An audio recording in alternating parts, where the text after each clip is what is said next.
Raja siluman yang berwujud naga ini pada awalnya sangat berbahaya bagi manusia.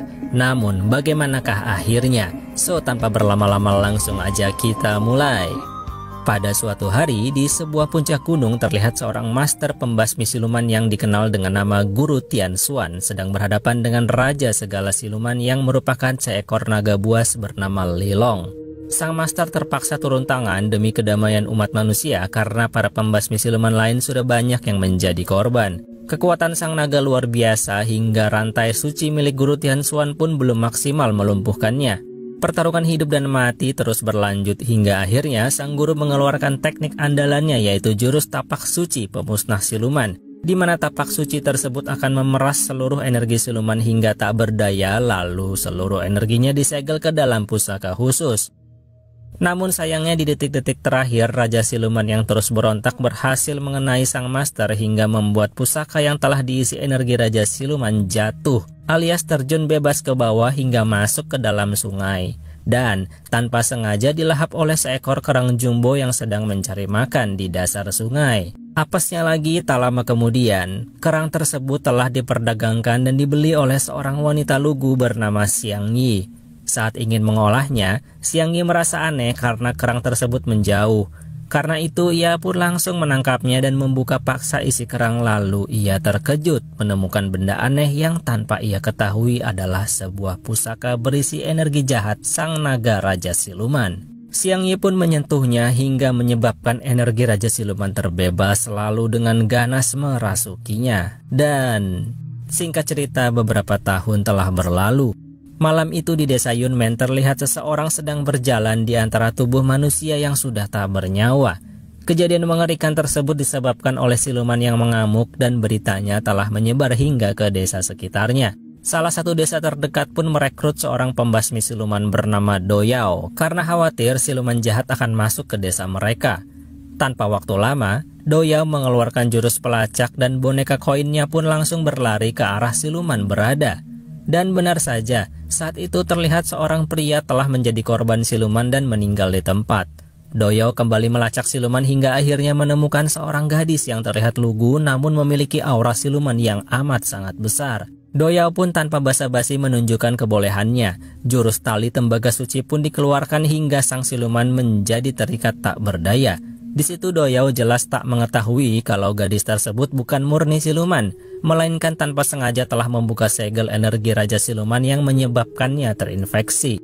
Sedikit lagi Doyao akan berhasil membunuhnya, namun tiba-tiba seorang biksu sakti datang menyelamatkan Xiang Yi si gadis setengah siluman.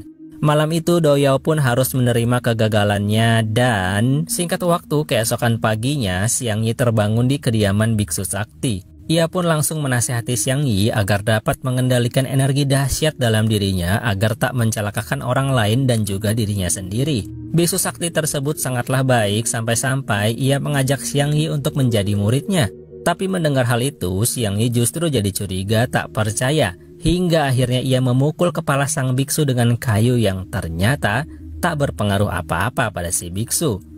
Xiang Yi pun pergi menjauh ketakutan dan tak lama kemudian barulah si biksu melepas ekspresi yang sesungguhnya. So dengan demikian hari pun berlalu dan malam pun tiba di mana akhirnya Doyao berhasil melacak dan menemukan Xiang Yi. Kali ini Doyao terlihat sangat serius menghadapinya. Berbagai jurus ia keluarkan hingga akhirnya Xiang Yi berhasil diikat dengan sempurna dan para pembasmi siluman lain pun ikut membantu. Setelah itu Doyao berlari ke rumah kepala desa untuk melaporkan keberhasilan misinya. Tapi ternyata kepala desa sedang sekarat sambil perlahan berkata bahwa pelakunya adalah seekor siluman ular yang baru saja pergi. Doyao pun terkejut mendengarnya, sementara di luar Xiang Yi sudah mulai disiksa oleh para pembasmi siluman yang membantu Doyao. Xiang Yi tampak kesakitan dengan jurus khusus untuk membunuh siluman, tapi tak lama kemudian Doyao langsung datang untuk mencegah penyiksaan berlanjut. Ia pun terpaksa harus bertarung dengan pembasmi siluman lainnya. Untungnya saat itu si biksu sakti juga datang menunjukkan kebolehannya, lalu membawa lari Xiang Yi yang disusul pula oleh Doyao. Scene berpindah ke kediaman biksu sakti yang sedang membantu Xiang Yi mengendalikan aliran energi jahatnya untuk sementara waktu. Beberapa saat kemudian Doyao pun akhirnya sampai dan tak terima jika si biksu terus mengganggu misinya. Biksu sakti dengan santai menyuruh Doyao untuk mendengar kisah sebenarnya langsung dari Xiang Yi. Xiang Yi pun menceritakan kejadian sebenarnya, ditambah ia juga menceritakan bahwa saat ia sadar dari kerasukan, tiba-tiba seluruh penduduk desanya telah binasa. Setelah itu akhirnya Doyao mempercayainya dan sadar bahwa dirinya belum bisa setajam biksu sakti dalam melihat kondisi atau keadaan yang sesungguhnya. Saat itu mereka berdua pun seketika berlutut kepada sang biksu sakti untuk dijadikan murid. Xiang Yi ingin belajar mengendalikan kekuatan silumannya, sedangkan Doyao ingin lebih kuat dan lebih tajam dalam mengasah insting pembasmi silumannya. Singkat cerita, setelah beberapa lama berlatih, Xiang Yi mulai bisa mengendalikan kekuatannya. Setelah itu, saat beristirahat, biksu sakti mengajak kedua muridnya berjalan-jalan santai. Namun, tiba-tiba hadirlah siluman ular yang selama ini telah membantai beberapa desa. Di situ akhirnya sang siluman mengungkapkan betapa senangnya dirinya bertemu Xiang Yi yang tanpa sengaja telah membebaskan dan mendapat energi Raja Siluman. Dirinya saat ini sedang ditugaskan untuk membunuh Xiang Yi dan mengambil energi Raja Siluman untuk dikembalikan ke pemilik aslinya, yang tak lain adalah Raja Siluman sang naga penghuni gunung. Setelah itu pertarungan sengit pun terjadi karena siluman ular tersebut cukup kuat. Sang guru alias biksu sakti pun harus turun tangan. Doyao pun dibuat terpental sementara pertarungan terus berlanjut. Sedangkan setelah merasa terpojok, siluman ular licik itu pun kabur begitu saja. Mereka pun memutuskan untuk berpencar. Namun, liciknya siluman ular justru kembali mengincar Doyao dan Xiang Yi yang terpisah dari sang biksu sakti. Kali ini siluman ular terlihat mendominasi pertarungan. Doyao dan Xiang Yi pun terlihat terpojok kali ini. Namun, untungnya sang guru datang tepat waktu menghadapi sang siluman. Sayangnya, Xiang Yi sempat terluka, so tanpa basa-basi Doyao langsung mengeluarkan jurus pamungkasnya dengan memusnahkan roh siluman hingga musnah tak tersisa. Tapi ternyata masalah belum berakhir. Seketika datanglah siluman lainnya yang lebih kuat. Saat itu sang guru menyuruh Doyao untuk membawa pergi Xiang Yi yang terluka, sedangkan sang guru akan menghadapi siluman seorang diri. Doyao pun terpaksa pergi, sementara sang guru ternyata memperlihatkan ekspresi yang sangat tegang saat didatangi oleh sang siluman. Singkat cerita, setelah berlari meloloskan diri, malam itu Doyao dan Xiang Yi beristirahat hingga pagi pun tiba dan mereka kembali ke kediaman sang guru. Ternyata di sana sudah ada pembasmi siluman lain yang merasakan bekas energi jahat. Sesaat kemudian Doyao pun menyadari sebuah pesan yang terpahat di pohon yang mengisyaratkan bahwa guru mereka sudah menjadi sandra di desa Yunmen.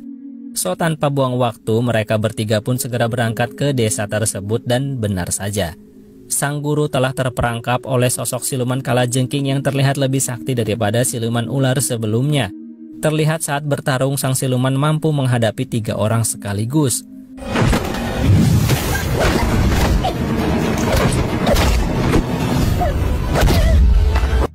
Melihat murid-muridnya terpojok, sang biksu berteriak memanggil Xiang Yi dan seketika langsung menyerap seluruh energi sang naga Raja Siluman ke dalam dirinya hingga akhirnya biksu sakti tersebut mampu berubah menjadi Lilong sang naga Raja Siluman. Tapi untungnya sekarang sang Raja Siluman berpihak pada Doyao dan kawan-kawan.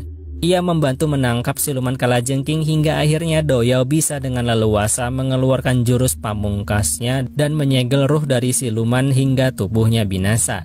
Tapi sayangnya, walaupun sakti, tubuh yang sudah berumur tak mampu bertahan lama menampung energi siluman hingga sang biksu pun jatuh tak berdaya. Lalu berpesan pada Doyao jika tak ingin ada manusia yang menjadi korban lagi, maka Doyao harus ke Gunung Taiwu yang merupakan sarang para siluman. Tak lama kemudian sang guru pun meninggal setelah sebelumnya mengembalikan energi Raja Siluman kepada Xiang Yi. So dengan demikian mereka bertiga pun langsung berangkat ke Gunung Taiwu dengan dipenuhi amarah untuk membasmi seluruh siluman di sana. Singkat cerita, setelah sampai di puncak Gunung Taiwu, rupanya di sana berdiri Guru Tianxuan yang ternyata sejak awal menipu orang-orang yang menganggap dirinya sebagai pembasmi siluman yang handal. Padahal Guru Tianxuan ingin mendapatkan kekuatan seluruh siluman. So sekarang Guru Tianxuan telah berhasil membantai seluruh siluman, mendapatkan energinya, dan memiliki wujud siluman yang sangat kuat. Seketika Guru Tianxuan membawa mereka teleportasi ke sarangnya di sebuah gua. Di sana ia juga mengungkapkan bahwa saat ini dirinya tinggal mengambil energi Raja Siluman dari Xiang Yi agar dirinya bisa menjadi yang terkuat. So dengan demikian pertarungan tak seimbang pun tak terhindarkan. Semua dibuat kewalahan oleh siluman tersebut, hingga akhirnya salah satu pembasmi siluman harus meninggal di tempat.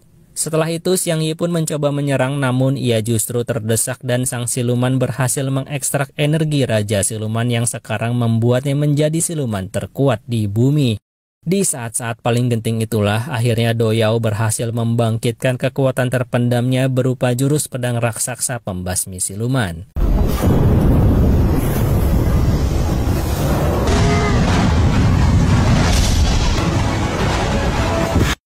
So, setelah sang Raja Siluman dikalahkan, dengan demikian kedamaian di muka bumi dari para siluman jahat telah kembali.